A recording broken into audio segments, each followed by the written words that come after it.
Thank you बोलना चाहती हूँ यहाँ पर इस मौके को देने के लिए। Thank you so much. मैंने जो टॉपिक लिया है वो लिया है गवर्नमेंट कॉम्पिटिटिव एग्जाम्स, क्योंकि मेरे पास 1-2 महीने में और एग्जाम्स का टाइम भी है, रिजल्ट्स भी आ रहे हैं। तो जो ज़्यादातर चार्ट्स आए वो आए हैं कि आईएएस का पेपर, आईएएस, पीसीएस, आईआरएस, ये पेपर क्लियर नहीं होता है।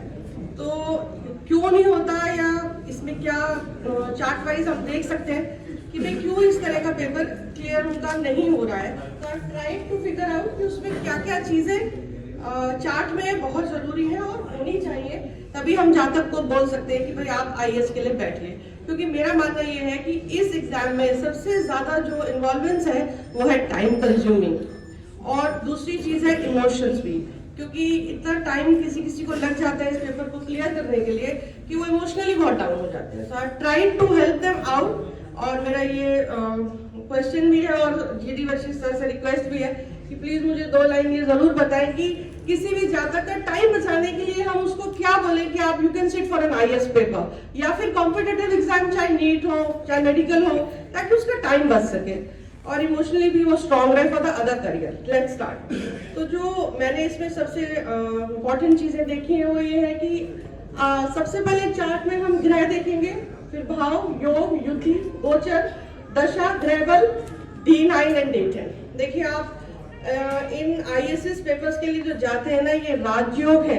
आप मालिक हैं एक डिस्ट्रिक्ट के, जो भी जातक आपके पास आ रहा है, तो बिना ये सब कुछ स्ट्रॉन्ग हुए बिना आप किसी पे भी इतनी बड़ी डिस्ट्रिक्ट पे या कहीं किसी पोजीशन पे राज नहीं कर सकते।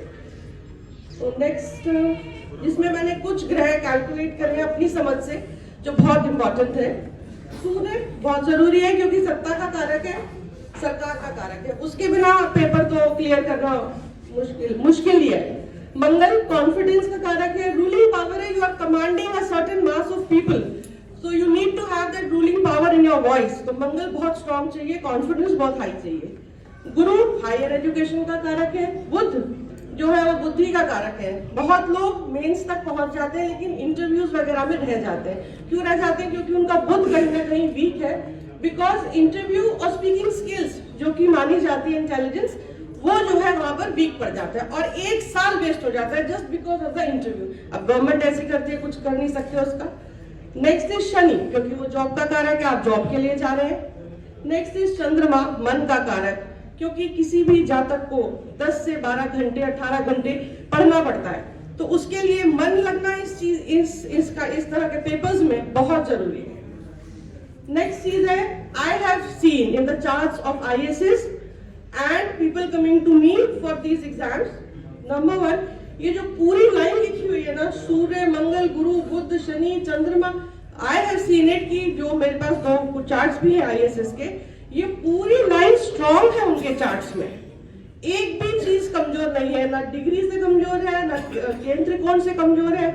और ये सारे जो शनि को छोड़कर जो जितना भी शुभ ग्रह है वो सारे क्रेन त्रिकोण में बैठे हुए हैं, या फिर वो D9 में कहीं स्ट्रॉन्ग है, और कुछ तरह के राजयोग भी है उनके पास। Next is houses, 10th house work है, बहुत जरूरी है। Then is your 9th, then 1st house लगन, सोच बहुत इंपॉर्टेंट है, क्योंकि दिमाग से कंसंट्रेट करेंगे जब भी आप एग्जाम, क्योंकि पढ़ के पास करना है पेपर, इसमें कोई भी आपकी मदद नहीं कर पाएगा, ये जातक के लिए बहुत इंपॉर्टेंट है। देन आई हैव सम योगास which I have seen, that is Gaj Kesari, that is Guru plus चंद्रमा, महाभाग योग, कुल दीपक योग, पंच महापुरुष, सिंहासन, विक्रम राजयोग। ये कुछ राजयोग है जो मैंने आईएएस की कुंडली में देखे हैं, which I am trying to figure out कि why they are there and why not a person जो कि पेपर दे रहा है लेकिन उसका क्लियर नहीं हो पा रहा है या सोच रहा है to be an IAS or NEET or any government exam. Next, I have calculated some युतिस। 10th house में सूर्य और मंगल की युति बहुत जरूरी है, क्योंकि सरकार तो है ही, कॉन्फिडेंस है ही, लेकिन एक चीज मुझे बोलनी है कि सूर्य और मंगल जो है वो डिसीजन पावर को थोड़ा इफेक्ट करता है, क्योंकि दोनों गर्म ग्रह हैं तो जल्दी इरिटेट हो जाता है, तो उस पर थोड़ा सा ध्यान रखें, क्योंकि जब वो काम पर भी बैठेगा तो वो जल्दी इरिटेट होएगा। लगन बहुत इंपॉर्टेंट है, वो 1st हाउस है। कुंडली में 2 से 3 उच्च के ग्रह होने चाहिए। these are the points for the person who want to be a successful IAS. देखिए आप IAS बन गए, अब ऐसा तो नहीं है ना कि IAS बनना है और सिर्फ किसी गांव देहात में हो गए, नाम भी कमाना है, पैसा भी कमाना है, तो 9th हाउस बहुत जरूरी है उसके लिए. I have got the charts, जो कि नोएडा के भी IAS रहे हैं, अभी DM है, तो IPS का भी है चार्ट.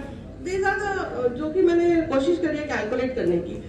जितना भी आपके लगन में हाउसेस मैंने मेंशन करे हैं, वो सब D9 और D10 के अंदर सपोर्ट करने चाहिए, बहुत जरूरी है ये, वरना पावर कम हो जाती है. नेक्स्ट अष्टक बिंदु यू कैन चेक, वो भी बहुत हेल्प करता है. बुध मंगल की युति बहुत स्ट्रांग है, क्योंकि बुध कलम का कारक है, लिक्विड है, आप लिखेंगे, एग्जाम देंगे, प्रेजेंटेशन जैसी जाएगी, जैसा आपने एग्जाम लिखा है उसका बहुत फर्क पड़ता है. इंटरव्यू तो मैंने बताया ही है कि अच्छा होगा ही उससे.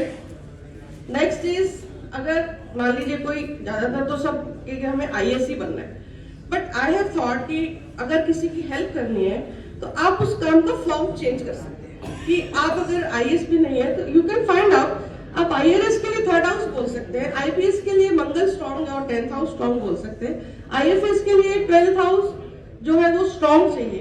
तो ये कुछ ऐसे ऑप्शंस हैं जिसको आप, मुझे लगता है कि जातक को बोलना चाहिए कि यू कैन ट्राई दिस. लेकिन पहले जो एक्सप्लेनेशन